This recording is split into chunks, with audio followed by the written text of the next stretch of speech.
Welcome to the interview portion of Black Box, where we get to take an inside look into the minds of the magical musicians that are taking over the wonderful decks. So, Noir, thank you again for such an awesome set and coming through. Hey, Like, anytime. Thank holy you so hell. much. Thank you for having me. Black Box. Of course, of course. I've been keeping up with you for a while and seeing you and Snacks do the Zenith podcast and with Blackout Boy doing the same thing, we gotta get VR out there. That's true, yeah. Yeah. Especially with the scene and the amount of people in the scene now. More stuff like this and more basically orientated to the interviewing side we need, especially in our scene, because and I that's why the Zenith podcast was so fun, because just delving into the minds of the people who came on the show was just so fun. Which may be coming back soon. I'm hoping. We're planning a lot of things. We've been very busy, so it's a lot of in the background right now. But other than that, yeah, it was fun. It was very fun. I'm excited to see it. I'm excited to see what comes next. I really miss seeing tuning in, checking everyone out. Mm. Yeah. But with VR, how did you get into it though? Oh shit, that is a very that's a very long story. Basically, I think if I remember correctly, I got in VR around the time of 20 16, 17. I didn't really get a headset till the end of 2018, 2017. Beginning of 2018, end of 2017. Because at that time, VR was basically it was really hard to get. The only way you could get VR at that time was having the Oculus dev kits, which were the funny big ass boxes on your head compared to what we are wearing now. But back in the day, I got into VR because I wanted to play Elite Dangerous, actually. So, and that just released with VR. So I actually, before getting into VR chat, I started playing Elite Dangerous in VR, and then I found out about VR chat, and then got into VR chat. And the humble beginnings of me in VR chat was just going to open mic nights and just being an absolute just memeing, just shit posting, as you call it nowadays, in there. So that was the humble beginnings of VR chat for me, was just going in open mic nights and just memeing around and messing around and just doing the most dumbest shit I could do. But that was at the times when you could be nowadays, it's not really good to shit post in the dark humor back in those days. But back in those days, dark humor was around the place. That was the days with the crashes in VR chat, the crashing wars and all that. So that was a fun time.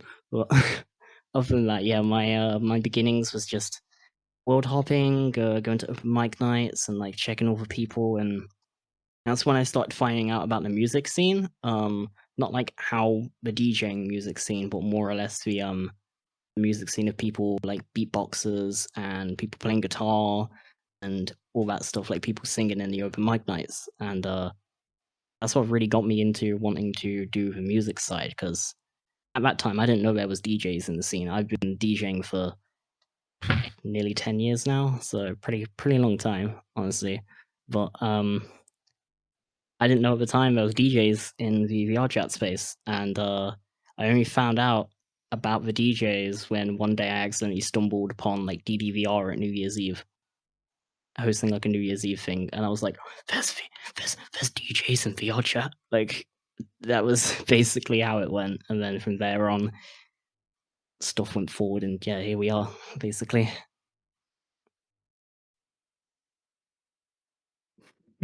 Yeah. I remember my nights and going through open mic nights myself and doing the same thing where Mm. seeing just how much talent is in here and out there, Oh, there's so with much. the realm of media. Mm. Yeah. Yeah, and it's just the hidden gems, the hidden gems. Yeah. And I found so some. Oh, sorry. Um, I found No, go some ahead, go ahead. Yeah, you found amazingly talented people in VR chat.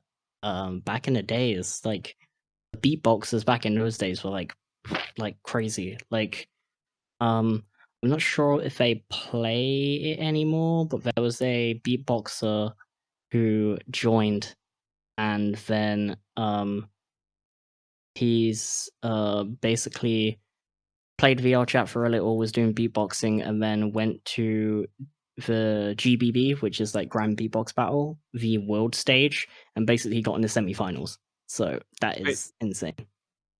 J-Flow? Not J-Flow. It was I forgot his name. It starts with an I. I'll have to look it up. I'll have to like um like get in it. But his sound is just insanely bassy, like rhythm, but from the throat. Basically, it's kind of insane. And here I thought Mongolian throat singing was a was a challenge. Yeah. Oh god.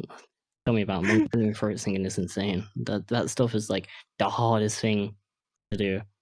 I don't know how they do it. Mm.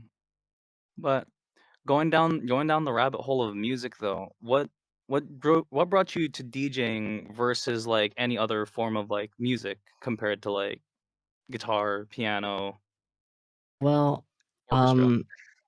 basically, I wanted to play. I got very into basically at the time I got brought up around vinyls. And when I was young, I got brought up around vinyls. My dad used to play vinyls all the time, and like music. My brother was like really into like CD players and had like tons of music. Like I was every single day of my life during like high school and like middle school and like primary school and all that. I was listening to music because my parents would listen to music, my brother would listen to music, my sister would listen to music, and I found all these different genres and all that stuff. And I found out about DJing by accidentally getting a vinyl and doing the scratching like on a vinyl player. I was like, that sounds cool. And then over time, I found out that, oh, you can put two vinyls together and then you can play music and stop it in time. And then from there on, I found out, oh, there's actually a thing which you can play music on and like do all that sort of stuff with it. So from there on, I got into basically playing music, and yeah, I was just I love music all my life. I was brought up around music. My actual instruments I do play, except from the pushing the buttons, is I've been drumming for like 14 years, and I've been playing violin for like 13. So I've been very music centric. So I know quite a lot about music and reading music and all that stuff. Basically, yeah, my whole life been kind of pushed into the music side, and it just became a really big part of me. And I just, yeah, I love all types of music. Hell yeah. Hell yeah. How much of the theory that you've learned growing up, how much of that applies into the stuff that you make? That that's a really good question, actually. Holy shit, I gotta think about that. The basically it's like, especially with drums and making like drum patterns and knowing how to play the drums, um, making weird polyrhythms and weird like snare patterns and stuff applies a lot, especially with like melodies because of learning violin and knowing a little bit of piano. You can make really nice bass melodies and stuff. Because if you translate the side of like violin and orchestra into music, it's kind of the same. It's kind of someone in the comments will be like, "No, that's not right. No, can't say that." But basically, it's the same like orchestra writing and sheet music writing and writing on FL Studio is kind of the same because you gotta find the patterns and add the beats and do the same with it. But except from violin, you're playing a violin and you're just going up and down notes on a DJ deck. You're just going up and down that way. But if you think about it in the long run, you are playing people's music that they produced from in their home, and some of those tracks sound insane and totally different for like other tracks you've heard. Like some sounds is crazy. Some people find sounds out by accident, like the pan snare and stuff. Like that sounds like someone smacking on a pan. That's like clink noise you hear in like Tearout or rhythm tracks. That's a funny snare because it's called a pan snare because people just fucking smack the shit out of a pan sometimes, and someone found that out by I think it was mainly the pan snare was used by like Marauder and Delion in the Tearout and rhythm scene, so it kind of got made into a thing. But basically, yeah, sheet music and learning how to know music off the top of your head translates really well into like the music side, especially DJing, because you gotta read like cue. Most people can use cue points, or most people read for graphs. But fun fact, and people who know me from the Zenith podcast and have heard me say this multiple times, I've never used cue points. Never use cue points. It's really funny.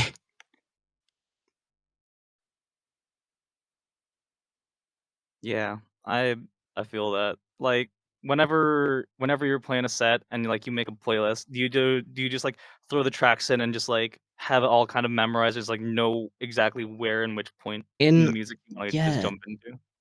in a little way, yeah, I do. But at the same time, sometimes I'm playing tracks, and I'll make a playlist, like a set list of music, and then I'll play a track, and then I know what the next track is because I've heard it many times and listened to it, and I'm like, mm, no, I'll deep dive into my files and change that for something else. So half of the set list I play is not actually the set list I make, it's from other music in my files. I just like sometimes be like, oh, this will work out well with that, and I just steal that. Like I never stick to a full on set list unless I'm playing like a really big venue. Like unless I'm playing Shelter or like an IRL set, and yeah, I'll stick to a set list.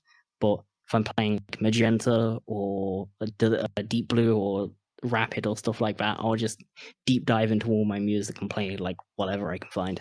It's really fun doing it that way also. Yeah, just feel the music out and just take it let it take you where you want to go. Mhm. Yeah, literally, yeah. Mm. So you just said that you've played IRL. What's the music scene like out where you're at? Um, the music scene is like very very different in VR chat because IRL to VR chat is mainly like most places have like a strict genre you play at, or they book DJs for said genre, or because they're very known. But I feel like VR chat has more of a like a not like a more of like a kind of they can play around the genres. Like you don't have to stick to one said genre. Um, like I started out with playing like bass house and bassline, and I went on from playing D&B, and I got known by being a D&B DJ, and now I'm known for like a fucking Tearout DJ and playing like really heavy shit. Like the difference coming from playing bass house, which is like 140, 120, like four on the floor kind of chill vibe stuff, to now playing the heaviest stuff with the most like screamy vocals and whatnot, and people just headbanging like crazy, is like a really big change. But I'm not. I don't always play like Tear Out. Like in this scene, one day I can play breakcore, one day I can play like mashcore, or then I can play Tear Out, and then the next day I can play liquid drum and bass. But in the IRL scene, you mainly want to be like known for that said genre. So, say IRL scene, you want to be known for rhythm. Just keep playing rhythm. Maybe you can change depending on how you feel. Do a D&D set, but in real life, you can't really stick to those limits we have in VR chat. Like, there's limits in IRL compared to VR chat. VR chat is very flexible. People are allowed to play whatever the fuck they want. They can do this, they can do that. If someone wants to play like the most like unintelligible like noise music ever, they can do that. In real life, you can't really do that because subs and stuff, and also like the people there who come maybe don't want to listen to noise music for like an hour straight. So it's like, compared to VR chat, if you don't like the music, you can just go to another place and enjoy the music. IRL, if you buy a ticket to a DJ and you don't enjoy the music, you're gonna have to stay there for another hour or so until the next DJ goes, or leave and go home, and you've wasted your money on that. So it's more of a situation that VR chat's more flexible, and there's more DJs which can suit your liking or tasting, and you can also find DJs which can change your liking and tasting and find new genres, which is why I love VR chat for how it is.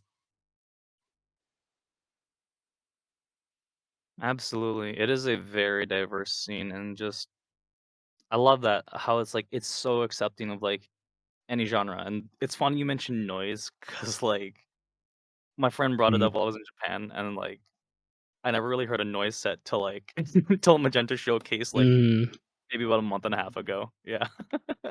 yeah, noise music You is think you'd ever fun. try that out?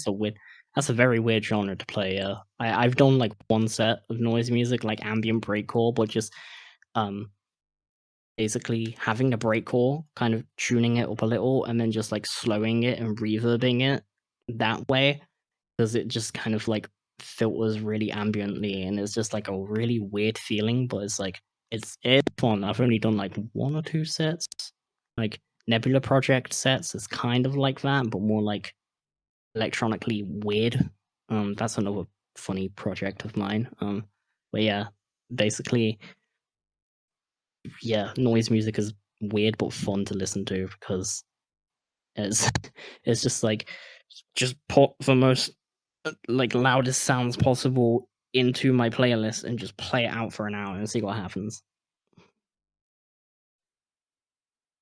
Yeah. It's always crazy with how artsy it is in here. But with art, Mm. there always comes challenge. So like what is some of the biggest challenges you faced being a VR DJ? Um, challenges? I think not really. I gotta think about this. The challenges of being a VR DJ is more like um basically getting to know the crowd and how they're gonna react to the tracks and the songs. Um, say like this for example, I know the people who came to the Twitch and watching the sets, and you guys, you know me by the music, but if I'm playing Resumu and some person comes and they've never seen me before and hears that type of music, they might not like my set, and then they might not want to like watch me again. But depending on like how it is, maybe one day they'll see me playing rhythm, and the next day they'll see me playing Liquid Beam B and be like, "Oh, this DJ plays like, well, I never thought they played this." It's one of those like things in VR chat where um I normally never um think of a DJ as being stuck to like one specific genre, because none of the DJs here are stuck to a single genre. There's only like a select few who are, but it's one of those challenges where you gotta know the crowd and how to play off the crowd, especially with your music and your song choices. If by either like the second or third track in my head is, if I'm not seeing people moving or if I'm not seeing people enjoying the music, I'm gonna switch it round on its head and like change the whole entire set and see what happens. And if I do that and then they start enjoying the music, I'll stick to that instead. And it's one of those things where you gotta kind of like I said, learn the crowd and their reactions, and it's a lot more better to see in VR chat because of full body and people's expressions with their models and their avies. It's more or less you gotta like learn the things and like getting booked to a place and knowing what genre the place wants you to play, and it's a lot of like stuff which is like basically you'll learn when you get into playing more sets and getting more into the scene. You'll learn more and more like what's what not to do and what to do, and it's a long, like, winded list of things you need to know and, like, learn about, but when you've been doing this for, like, God knows how many years now, like, you get used to the way people react and, the challenges you gotta face, but mainly other than that, it's kind of easy to, work around this scene, but at the same time, it's a little bit, like, you gotta, like, kind of touch base on some parts, but other than that, yeah, it's pretty fine. It's pretty good. A lot better than IRL sometimes, yeah. Mm-hmm. Like you don't go like if you're invited to a D&B event to come play, you don't go in playing like house, right? Like No, no, no, no, no. yeah. People are No. there to see D&B, so like yeah. People that enjoy the drum and bass. Like, Mhm. like imagine going to like an event for drum and bass, and you're like, "Yeah, I'm here for like the NOIRE D&B," and then someone starts playing house music. You're like, "Hold on a minute, I thought it was a D&B event." Like, it's more of like that stuff, yeah. So it's kind of like you want to know what the place wants you to play, and you can change the genres during your sets. You can play if you want to play like 2 bass house tracks and make it back to D&B. Feel free to. Like some people love that. Some people are just like, oh, I gotta stick to one genre. Like that's that's up to you to do. Basically, your set list and your making your DJ style is to you. No one can tell you what not to play and what not to do because um if they do that, they are dicks. So basically, do what you want to do in the scene, play what you want to play, and if people don't like that, fuck them. You know, that's how I see it.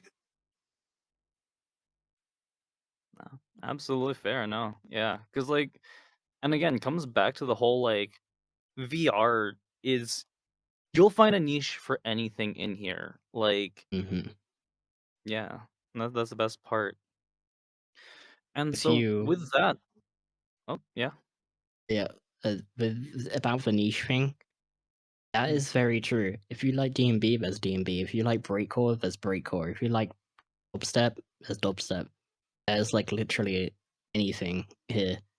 Like you could probably say some random genre and someone probably plays that genre. Like hyperpop, someone will play that. Auriacore, jazz, jazz Putin plays that. Like some other people do. I play a little bit of Auriacore, not more, but like you can find people which suits the genres you want. So that's why I really like VR chat. It's with that. Absolutely. No, and like to bounce off of what we were saying about like the whole feedback thing is like I during your set I was just like trying my hardest not to like throw snowflakes and fire it at you. I was like, yeah, let's go. Let's go. Yeah, I that's what I love about the scene, the feedback, just the hearts and the snowflakes, and when you're making the club cry or feeling good when the snowflakes come and they do not stop until the end of the track. That's when you know you've done something good, or you've dropped a track. And if you see fire, it's like it's good on your side because you're like, oh fuck yeah, I'm hyped now. Like you get more hyped, and at the same time you're hyping for crowd too, so it's like a win-win situation in both ends. Absolutely. Yeah, like for a lot of people it's like I know like seeing it like on the live streams for certain clubs like Lyoko, Shelter, Deep Blue, and just like Mm, seeing the whole frame drop of everyone just tossing the snowflakes, yep. it's like that's such a peak moment. But for you, what was one of your most memorable like highlights performing here in VR? there's there's a few.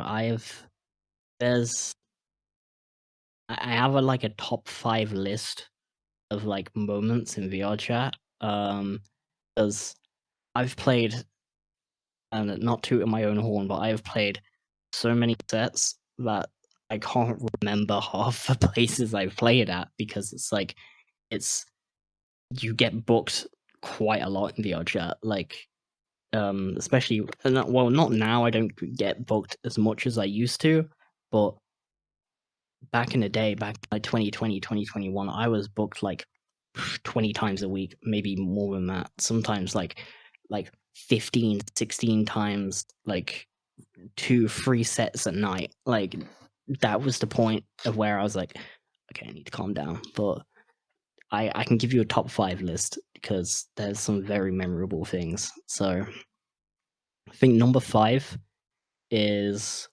probably starting off with number 5 is the 200 and something days, or like 200 hours. No, it's 200 hours or 250 hours. I can't remember off the top of my head. This is 250 hours of the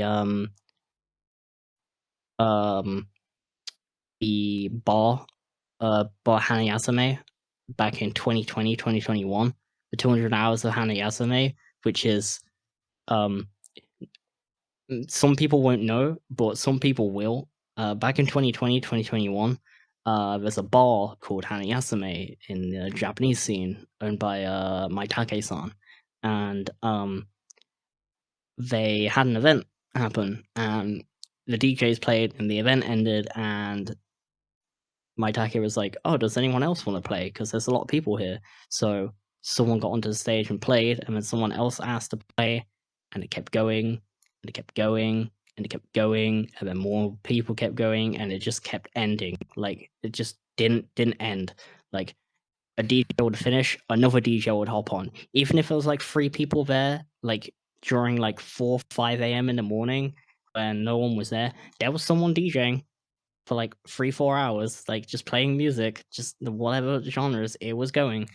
And when it got to like 250 or 200 hours, my tech was just like, okay, we need to call it. We need to stop it now. We need to like chill for like it's gone on too long. And everyone's like, yeah, okay, we'll finish it now. But yeah, as that was like one of my first ever sets in a JP scene was during that. I was with Paul.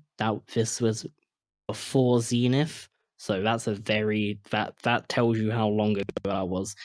It was before Zenith, and me and Paul went there. We got to know people, and me and Paul were just trying to like, do you think we could get booked here? So we like speak to Maitake and got to know Maitake more, and I got booked there to play, and then Paul got booked there. I think he's still a little bit mad at that I got to play before him, but we won't tell him.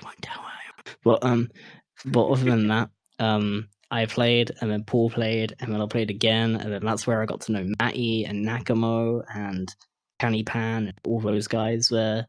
And yeah, that was a really fun time because 200 hours of music, I would literally leave my PC on, go to sleep, wake up, there was music, go do something, go leave my house to go somewhere else, come back, there's a DJ playing still in the world. It was a really fun time. But yeah, that was really memorable. Number 4 would probably be the first time I played Deep Blue and got to know Lycoris really well. Shout out Lycoris-san. Arigato gozaimasu. I fucking love Lycoris. He is such a lovely person to get to know. During that time,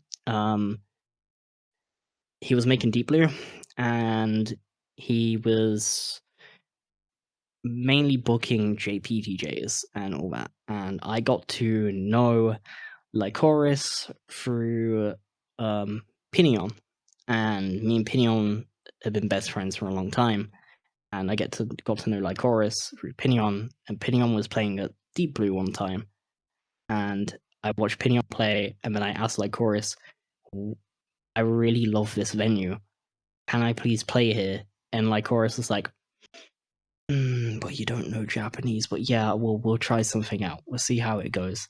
And I played a set, and I played this really heavy set in like a JP venue. And at that time, dubstep and rhythm wasn't really played much in a JP venue.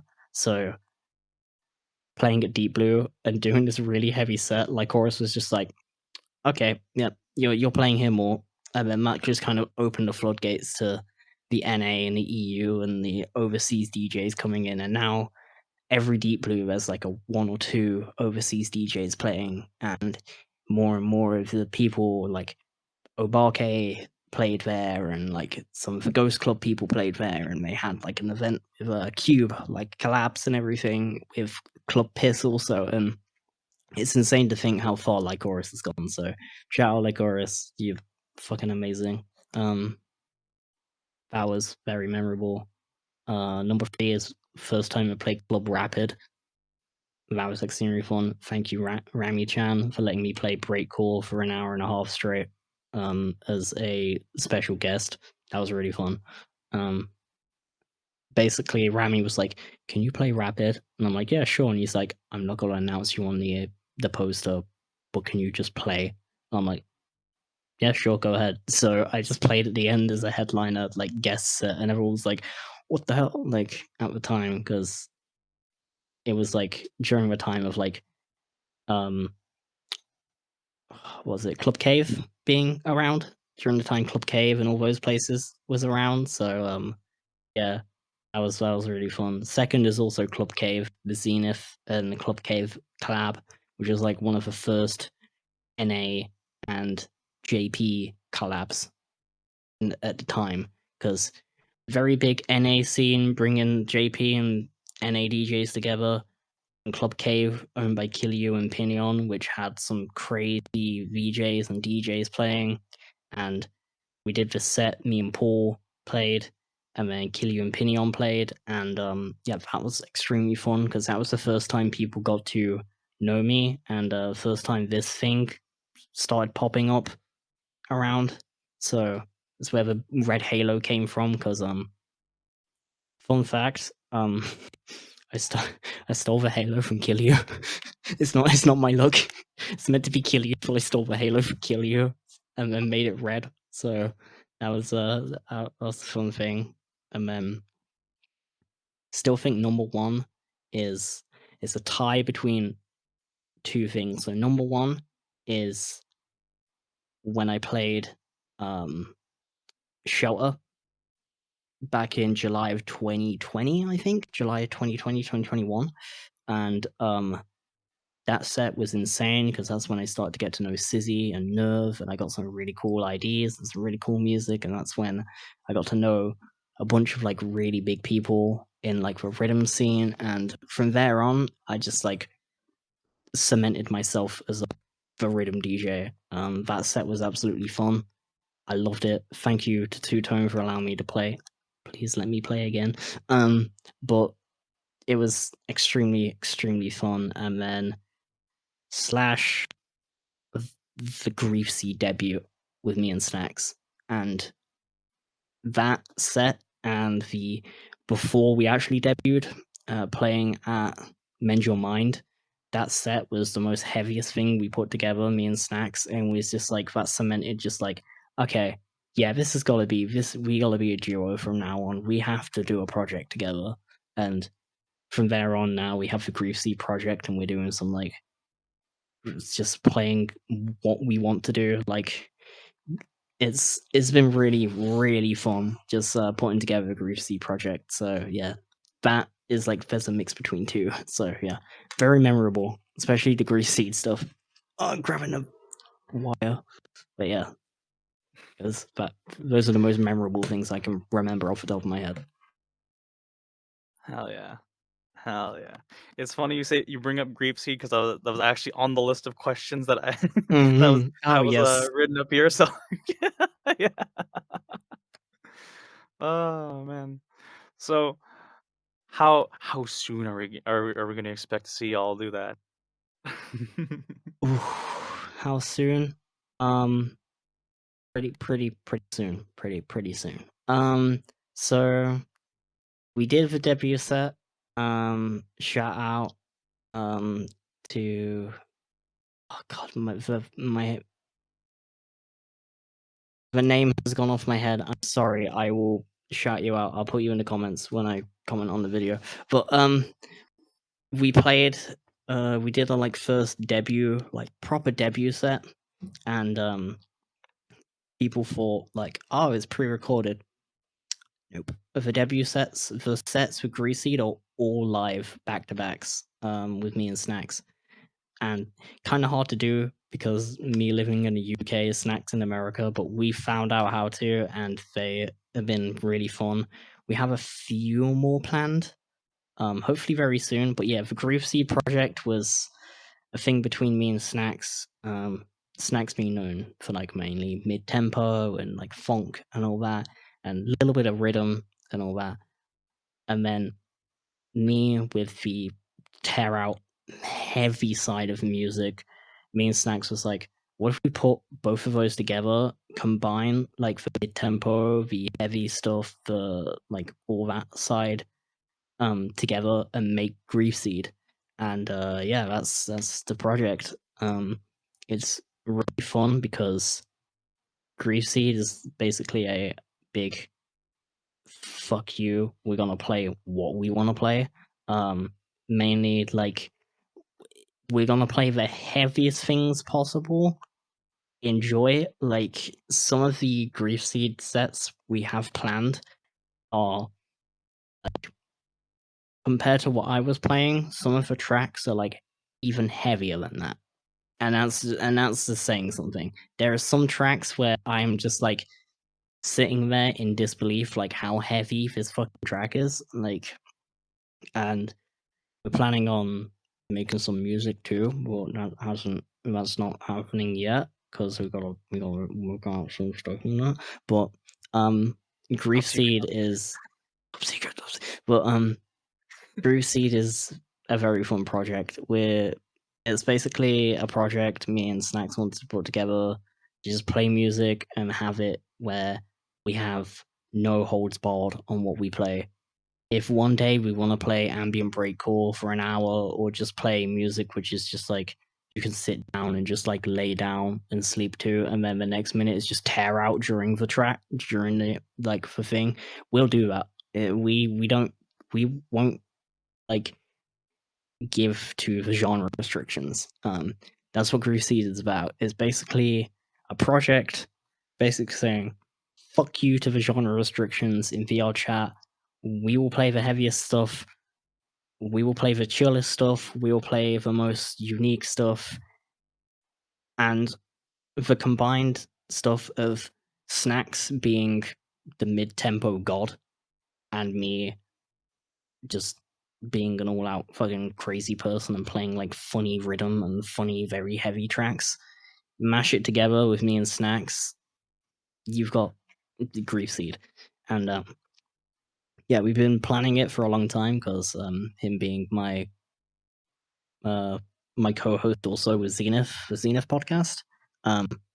It was bound to happen at some point. It was bound to make a project like this at some point, and when we finally got it to happen, we finally brought out the mix. We did the stuff and started playing the music. Yeah, it was fun. It was one of those things where we are definitely gonna play more sets in the future. Hell yeah. I'm looking forward to it. I'm looking forward to it. Let us know. Let us know. I will. That way we can also get you some coverage, you know? That's true. We'll do the courtesy of recording it for you. That's the whole point of what we do here. Oh yeah, oh yeah. Every DJ forgets to record.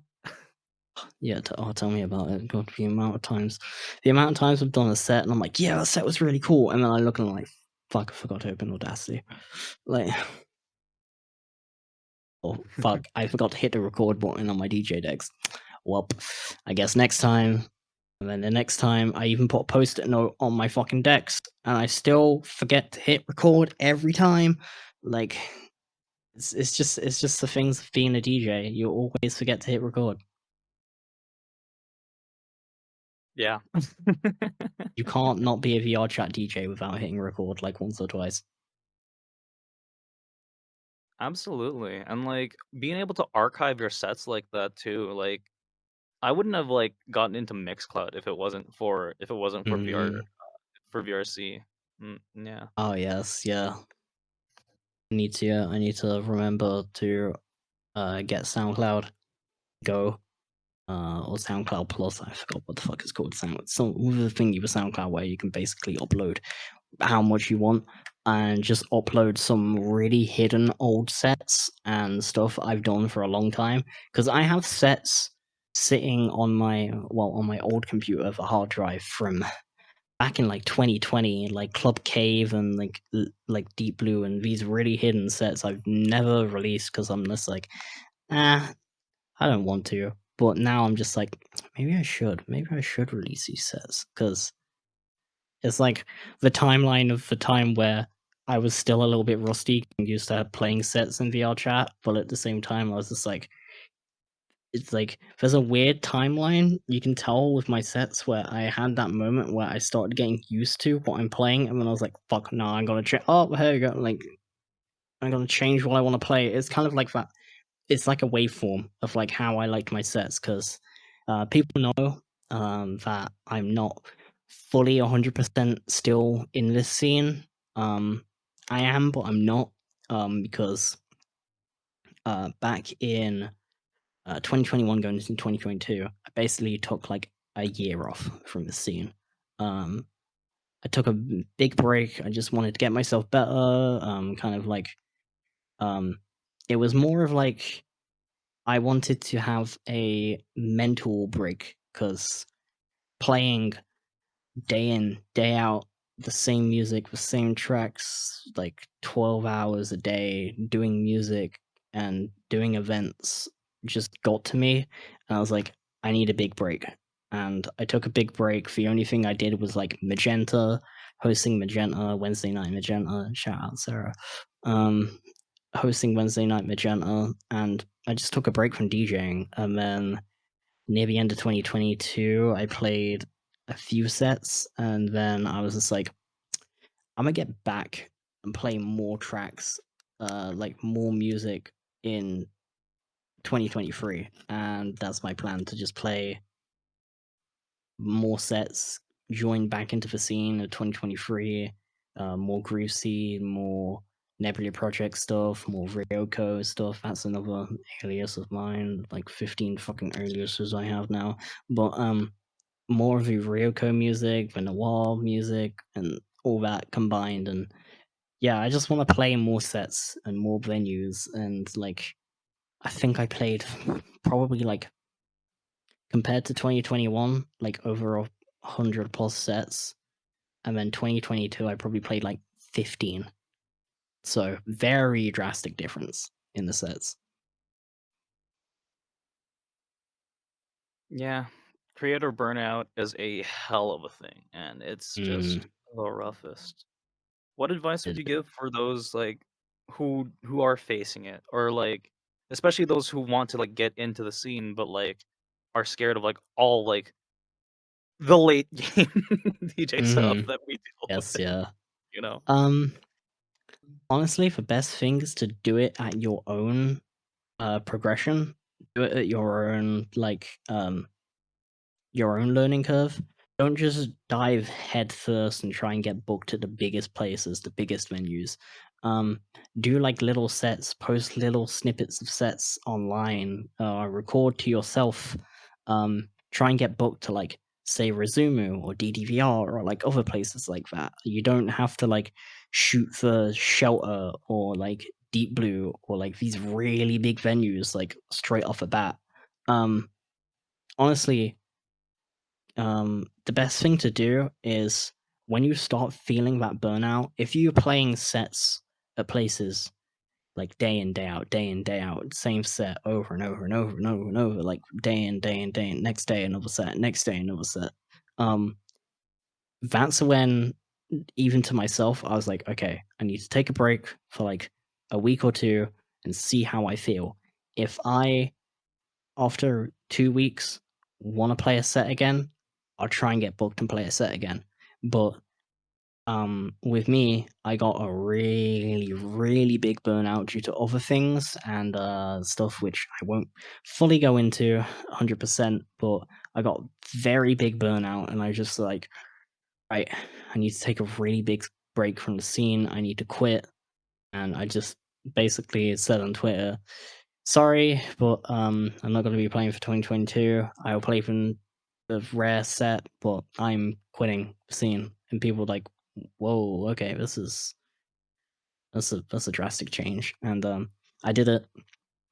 But look, here I am. I'm back on a podcast. I played a set. I'm talking to you. I'm being interviewed. Like, if you are having that thing of like being getting burnt out, and scared that you're not going to be booked again to a place, don't. Because if you know people who know people, um, the best thing is to literally straight up go to the club owner.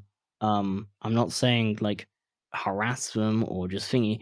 Just go up to the club owner or the person who owns the club and be like, "Hey, do you have a slot open? When is it good? Is it okay if I can play a set soon? Or would it be okay if I can play at your club? Because I really like your club and I've been going here for a while and I would love to play at your venue." And give them a track or two, give them one of your sets from Mixcloud or SoundCloud, and see how they feel. If they don't want to book you, don't feel bad about that, because maybe when you start playing more sets and get more into the feel of actually getting to do DJ sets, you'll get better and better over time. Not everyone from the get-go is fucking amazing at doing DJ sets.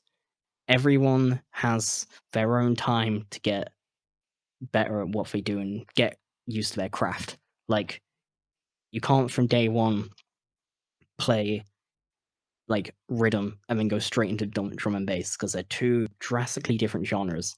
The only reason why I got used to playing the music is because I was stubborn, very stubborn, and I didn't like playing house music at the time when people were playing house music, and I thought, fuck it, I'm gonna play rhythm, I'm gonna play funny heavy music, and I got into that learning curve and kept playing it. But if you like are feeling burnt out and feeling like, oh, this place doesn't want to play, like, book me because I don't play their genre, I don't play this, try and find another place to play the genre you specifically want to do, or take the time to learn how to mix into other genres.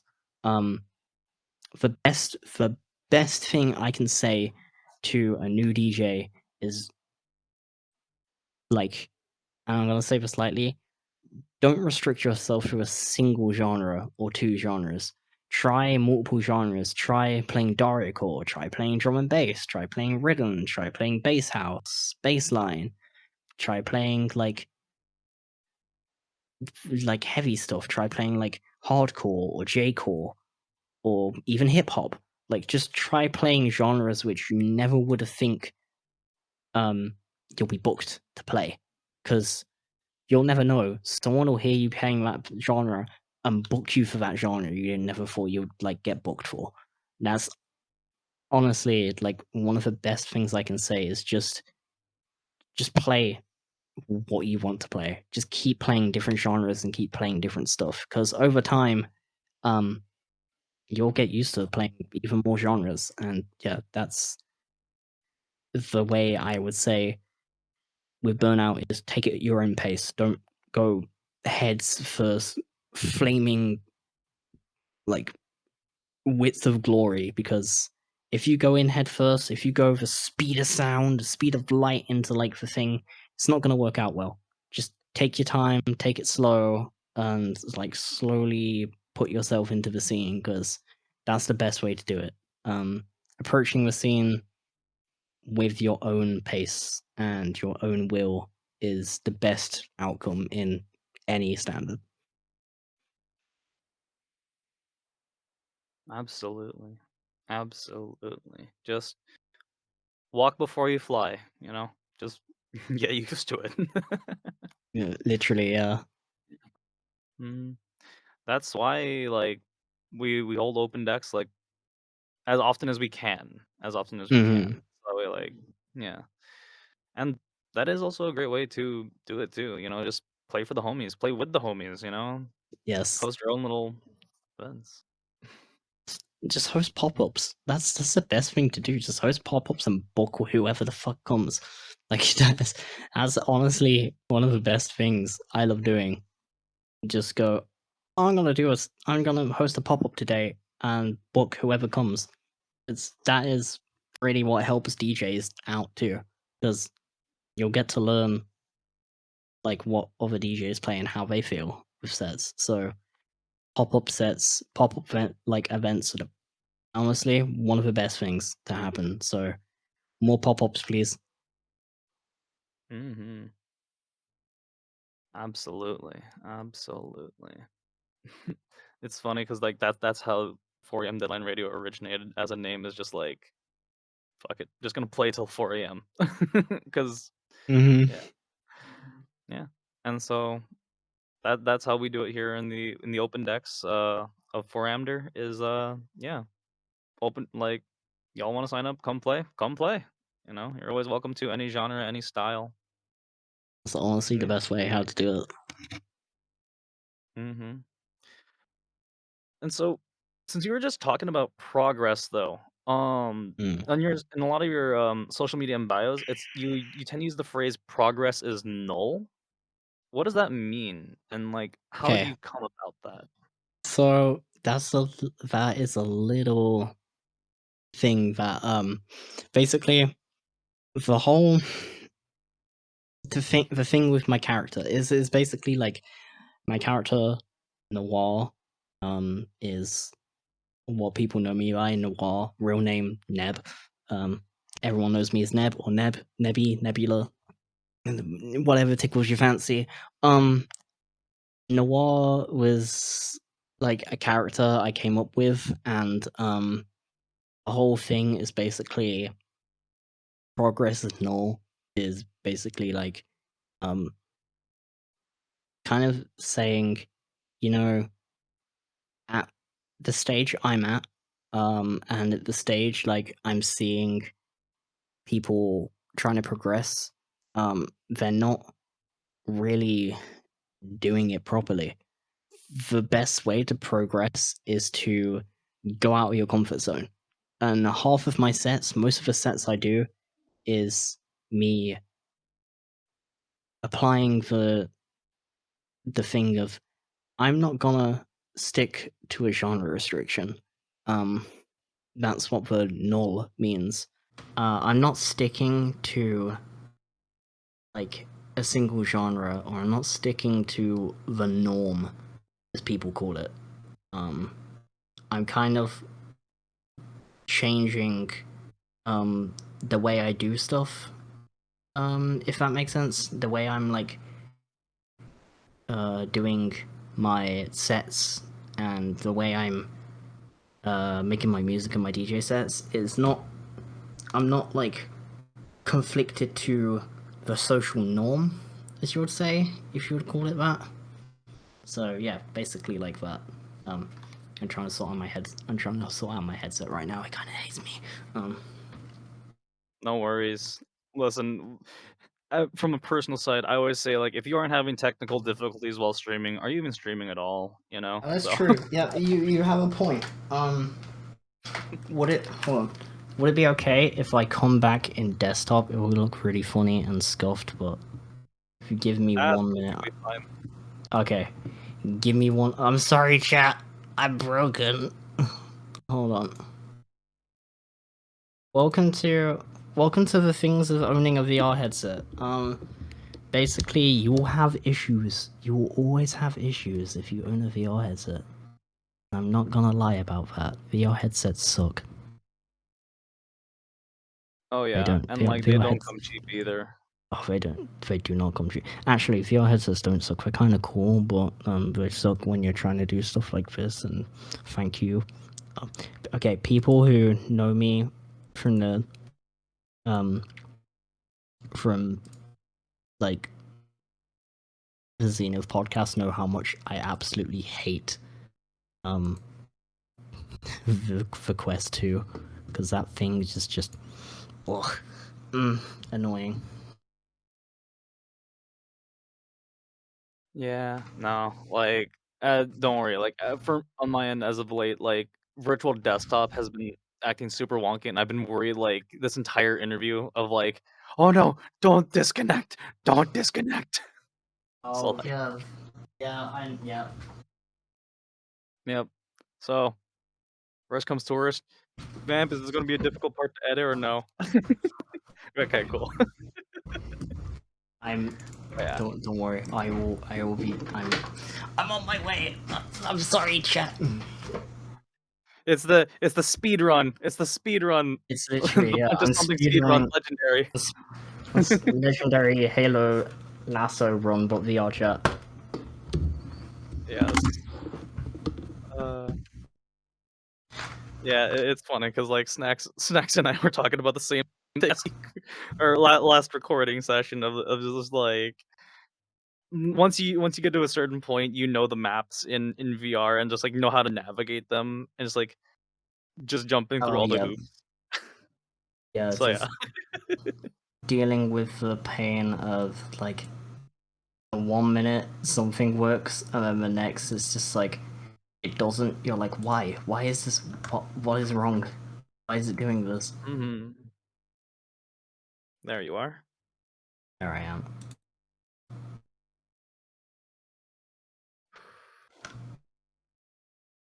There we go. I'm on the way.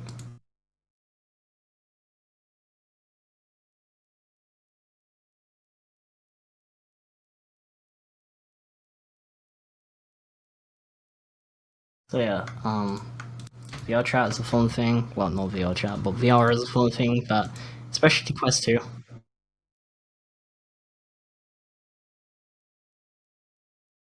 Because 1 minute will be working and then the next, just doesn't want to work.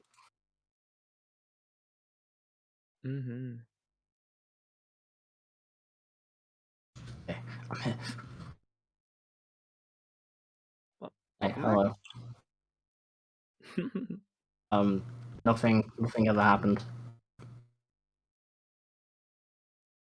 It's a quick fix. Oh, Yeah, we're good. we're good. Yeah. I'm fine. Welcome to, desktop Noir. People will be like, when the edit goes out, people will be like, wait, what the fuck? They're not in VR anymore? Shh, no one knew. No one knows. Don't worry, it's our secret. A secret. That's my secret, chap. I'm always in desktop. That's true. Yeah, nah. How? Okay, so that's another fun one. Is like how. So for a lot of people outside looking into the VR scene, like a lot of people are saying like, but like I want to get into VR chat, but like I don't have a headset and all that. But like people tend to forget that like desktop users exist. You know. Yeah. That is like loads of people who come into VR chat, like they expect, like when they're first coming into VR chat, that you need a headset to play VR chat, but you really don't. Like, I've done so many DJ sets or so many just gone to events where I'm just in desktop.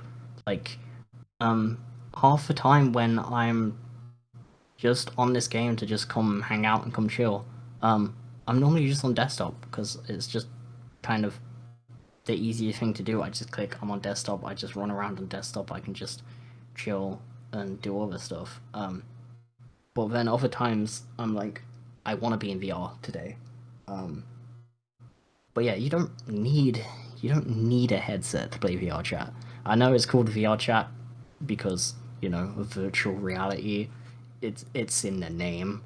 But you don't specifically need a VR chat to enjoy the music scene. You don't need VR chat to enjoy the music scene. You don't need a virtual reality headset. You don't need VR to enjoy the music scene. There we go. Got there in the end. But yeah. Though, on the topic of VR and desktop, how does VR gaming compare? Like, how do you feel about the VR gaming scene right now? Since you mentioned Elite Dangerous at the very beginning of this. Yeah. I think it's a lot different because in VR chat, it's mainly a lot of people use headsets because you have full body, you can show yourself off more. But stuff like, say, Elite Dangerous, you you don't need a headset for Elite Dangerous because you can play it in desktop, same with VR chat. But if you want a really good experience, and if you want to like be in space and like move your head around and look at all the stars and like jump from like world to world and like systems and like feel like you are in a spaceship in the middle of like the galaxy, then having a headset is the way to go. Especially with games like Beat Saber. It's like you can only play that game in VR. So it's one of those things where, in a way, being in VR is really cool because you can do a lot of really cool stuff in VR. But being in desktop also is like another cool thing because you can run around and you can do multiple stuff. You can have, say, if you're a producer, you can be in FL Studio at the same time while on VR chat and desktop. Kind of hard to do that in VR, but at the same time, if you're on desktop at an event, you're not gonna feel the full feeling in desktop compared to being in VR where you're moving your head, you're moving around in your room with the music. In desktop, you're just like, it's one of those things. But other than that, if you are thinking about getting VR and you see that price point and you're like, that's a bit too much for me, then that's fine. But if you see that price point and you're like, I have the money, should I try? I would say go in and try VR, because if you don't like VR chat and you don't want to play VR chat with VR, you can go ahead. But I would say don't buy VR just for VR chat. Try other games too. Try out Beat Saber. Try out like something like Elite Dangerous. Try out Assetto Corsa in VR. That's another game which works really well in VR. Just try all these games. Also, people forget that you can actually just sit in your room and wear your VR headset on at your desk and have it in a screen in front of you and play your desktop games with a VR headset on. Like, you can do that if you want to. Like, that's a thing I do sometimes. I sit there, I stick my VR, well, especially with this new PC now, I stick my headset on and I sit there in VR and I play Destiny with a big, huge cinema screen in front of me. And it's really fun to do that. Like, you can do that if you want to. That sounds so amazing. It's actually kind of fun I'd to love do. to see I it. think it's called Big Room. Try it. Yeah, it's called Big Room. You can basically mimic your desktop in a cinema. So I just mimic my desktop in Big Room, and I just play Destiny on my desktop while like sitting in like a huge cinema. It's kind of fun. Hell yeah. Oh, but yeah. So like with VR spaces and such, like with the VR music space, right? What is one thing that you miss about like IRL shows that you don't really get Ooh, in the VR space? lasers, Laser. lasers, and Somebody okay, call replay. so um, so I love seeing the visuals in VR chat. Like, seeing the visuals is crazy, but there's a very big difference to seeing live visuals in real life compared to VR chat. Like, VR chat live visuals are fucking sick because they are done by other people in VR chat at the same time, or someone else is playing across the world from them, and they're doing these visuals. But when you see like a live set, like if you go to EDC and you see all these lasers blaring across the place and the sound is music and you can feel the bass in the floor and you can see these visuals on the screen, that is why I love the IRL more than VR chat. But at the same time, I still love the VR scene because the VR scene can get close to that if you have like a Wuja, and there is some worlds which use lasers and really good visual screens and stuff, so you can get close to it, but it's not that 100% like it is IRL. Yeah, definitely, definitely. Like, you just can't emulate the bass just getting ready to knock the wind out of That's you. yeah. You cannot you can't emulate the like hearing a Marauder track in real life compared to hearing a Marauder track in VR chat is like 10 times different because the bass from the speakers in front of you and depending on what speakers they're using is crazy. And then VR chat is just like, oh, I'll just turn my headset up a tiny bit. If you're wearing really good headphones, then you are set. But yeah, it's a lot different from the audio standpoint and the visual standpoint, but you can get very close to it. Very, very close. Well, that's going to cost a lot of money to get close to that. Mm, absolutely. Just you might as well just go to a real show. That's true. Yeah. But at the same time, Yeah. VR chat sometimes has stuff which you can't get at a real show. Like, Mm-hmm. especially with the genres and some of the visuals also and some of the things you see in VR chat. Sometimes you won't even see that in real life. Like it will be like it's hard to put this thingy between IRL and VR because it's two very different things. And some people think that VR chat is just like IRL. It's not. It's kind of hard to put those two together and be like, oh yeah, this works here and this works there. They're two very different things, especially with the IRL scene and the VR chat scene. But like I said earlier, the VR chat scene is way more open than the IRL scene. Mm-hmm. But on the topic of the IRL scene, for those who do want to pursue a musical career in the real space, what advice would you give them? Um, get to know people industry standard. I know that's hard to say and to do, but say there's a local bar, there's a local place, there's a local nightclub. Just go in and ask and be like, hey, I've been DJing for a year, 2 years. Do you have any space required? Because there's places where some random DJ will play at a bar or at a club, and some random person from a big industry will be there for that one day and be like, hey, this person's really good. And then we'll get your contact details, and from there, it goes on and on.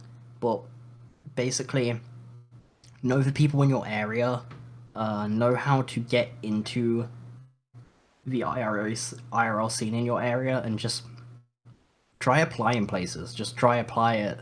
Hey, can I play at a bar, or can I play at this nightclub tonight? Is it okay? Or go to open, like a lot of places will do like open decks. Best thing to go to is open decks. If there's anything which is like open decks around you, do that and play what you know and what you play, because open decks is like one of the best things you can do. Mm-hmm. Absolutely. And like having done a couple open decks recently in the real space, you make a lot of those connections. Like, if Mhm. not the industry, something you can build to work your way into it. Yes, And yeah. so, like, like future goals is like we want to help bring a lot of the people in here into the real space and just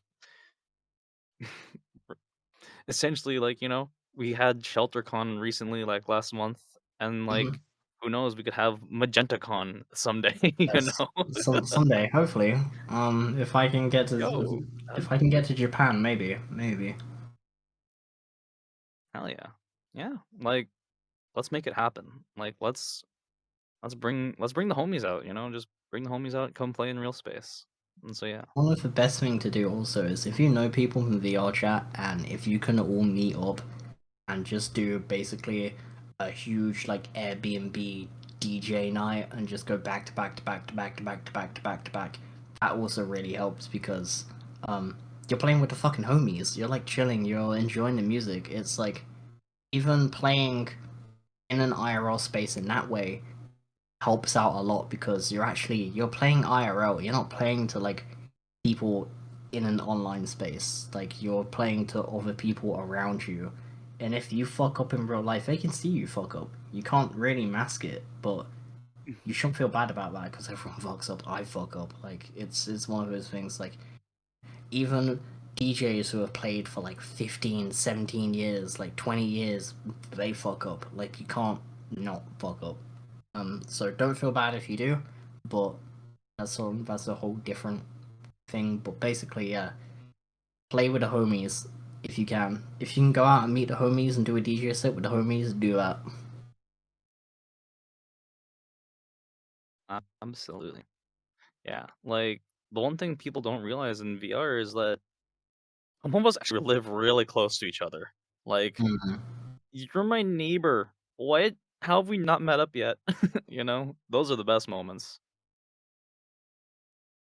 Yeah, Yeah. it literally is. It's like some of the best moments is when you are able to meet up with homies and meet up with people that you didn't know is like an hour away from you, and you're like, how the fuck? What the hell? What? Like, that's the cool things. Um, like I've met IRL. I've met like Spaghetti and Senshi and all that IRL, and that was like one of the coolest things meeting Senshinaru and all those guys like IRL, and they came down to where I live. I'm not gonna say because I'm not gonna put myself out, but they came down to where I live, and it was like one of the most funnest days ever. And we just basically chilled and just went around the place and just did whatnot. Like we didn't go around DJing or doing DJ stuff. We just went and explored. It was one of the most funnest days I've had like for a long time, and just even having days like that, meeting up with these people who you've been hanging out with for months online, and then suddenly meeting up and being like, "Oh my god, you are real!" Like it's one of those like really cool things, like which like it's really cool, especially with the VR side. Absolutely. Yeah. And then, like, rolling back to music events, you know, that are coming up, like EDC is coming up, and I know a lot of the VR homies are going to be going out that way and just, Yep. mhm, yeah, just go to a festival, catch a show with some friends. It's always the best. Mm. Like some of my homies I know, like especially from the rhythm scene, like Sizzy and a few of them, like seeing Sizzy's name, like from meeting Sizzy in like from VR chat, well, from kind of outside VR chat, I got to know Sizzy, but bringing Sizzy into VR chat and seeing them play sets in VR chat and stuff, and then seeing them at Lost Lands, like seeing them play at Lost Lands and be on the lineup for Lost Lands, and now Rampage is absolutely insane to me. And like Lane deserves all of it. They're like one of the people I have met, and from day one I have supported, like to the end of the earth, because they really deserve it, especially in this scene too. And the same with one other person also, Kiara. Shout out Foob. They are also amazing. I played a few of their unreleased tracks tonight. They're also watching the podcast. Shout out. They haven't really played much sets, but if you can, please book them. They go fucking crazy. They are hype as shit. But yeah, they're really cool too. So book for homies. That's all I'm gonna say. Absolutely.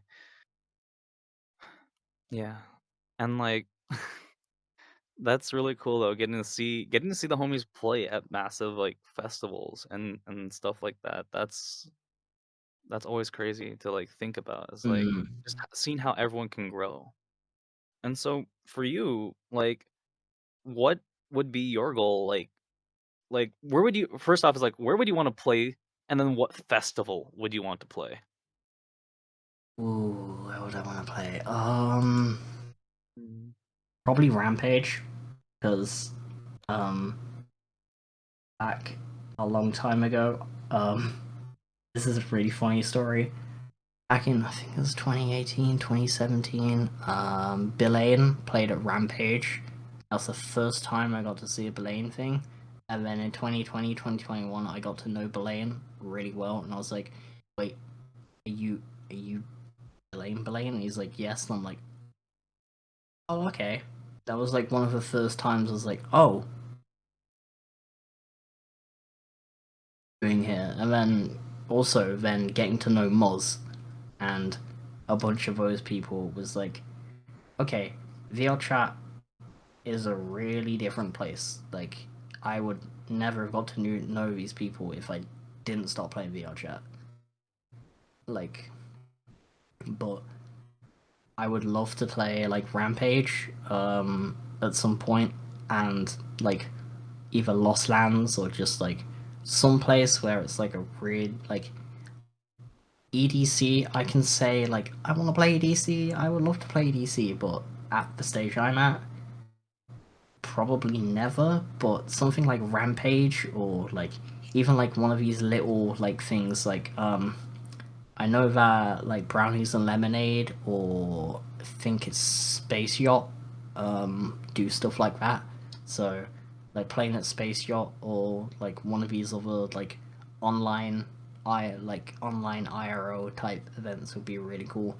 Maybe ShelterCon if I ever can. That would be really cool. But yeah, my dream is to play Rampage. Like honestly, I've always loved Rampage. The visuals, the sets played there, the lighting, everything is like amazing. Like so, yeah, the Rampage is like my dream goal if I ever got to that point. Never say never. Just say when. That's true. Yeah, hopefully soon. Mm-hmm. Mm-hmm. Yeah. Someday soon. Someday soon. And that's what we're Yeah. working towards is again getting everybody out there, you know. So yeah, I would we'll also get you love to there. play. I would also love to play Mogra. That's just like one of the places. Like, oh, Mogra, please. Like, Mulgrow would be fun. Absolutely. Yeah. Ooh. Okay, so something fun. I've always asked like if you could see any DJs from IRL come into VR, but like if you could hang out with any like DJs from any label or wherever and just like hang out with them, like who would it be? ooh. Okay, that's a hard Yeah. one because I already know um like I know Sizzy and Neonix, like Lee and a few of those guys already, but Sudden Death, I would love to just like meet Sudden Death IRL, like Danny. Like he is like someone I've looked up to a long time. Muzz, I'd like to meet Muzz IRL because I've known him for a while now in the VR space. I'd love to meet Muzz IRL. And another person who I've looked up to, like especially in D&B, is Dimension. Like I've like Dimension sets and his music is just like something I absolutely fell in love with when I got into drum and bass. So if I could ever meet Dimension and just literally go up to him and be like, I'm a very big fan. Thank you for getting me into drum and bass. If I could just say that, that's like that would mean a lot to me. Mhm. Hell yeah. And that's again, that's just one of the best things of VR is like you get to have that chance to hang out with any of these people without having that whole industry barrier or like the celebrity barrier there to like Mm, mm-hmm. like it's funny because I looked up to Sizzy and I was like really big fan of Sizzy.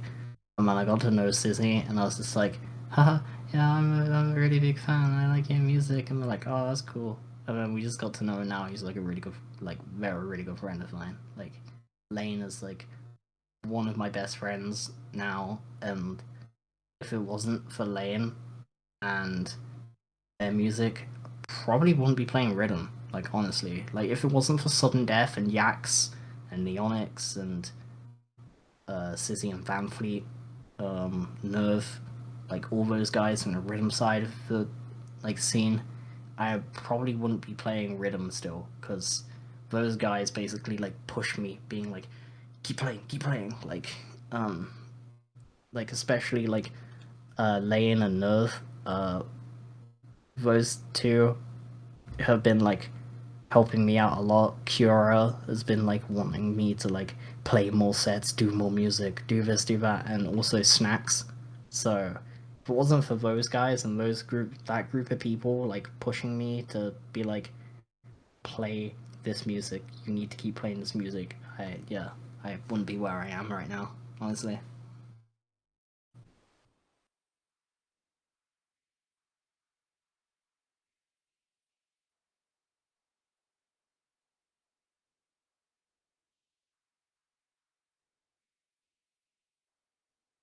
Uh-oh. Did Discord crash on me? Uh-oh. Yep, you're back. Welcome back. Alright, cool, yeah. I'm sure Vamp got it. It's all good. Yeah. Yeah. That's good though. Yeah. Like, shout outs to all the homies out there and just support one another and keep growing, you know? Yeah, And like you'll get to where you need to be. Mm. best thing to have is support from people who um actually support you. Like if you actually have people who support you for what you do, that's the best thing anyone can ask for. Mm.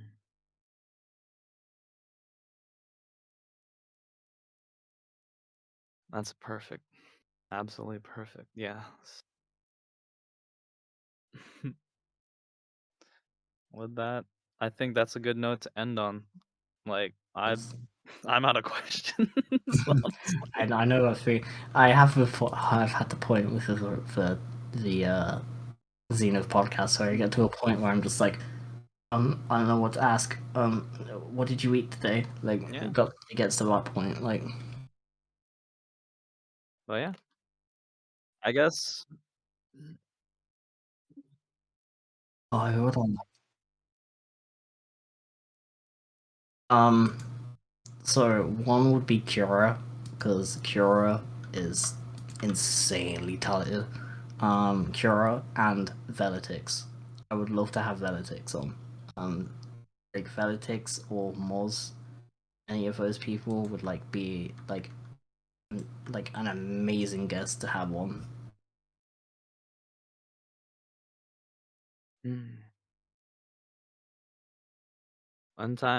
in time we'll reach out. Yeah.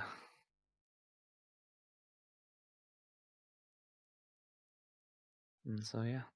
So with that, keep an eye out, stay tuned, be safe, stay hydrated, you know. Stay hydrated. That's literally what I've been doing this whole book. Just water, just downing water. Always stay hydrated. Hell yeah. And so with that, the proverbial infamous VR. Cheers. Until next Cheers. time, stay tuned, stay safe, and we'll see you all in the digital space that we call home. More to come, and more open decks to come through. So yes. Until next time, I'm just gonna wrap this stream up. Okay. Thank you so much for having me. Much love, you guys. Stay safe out Thank there. you for coming. And once more, huge shout out to Vamp for helping with everything here, recording and building this world. So thank you Amazing all. work. Let's go. Until next time, this is 4 a.m. Deadline Radio, signing out.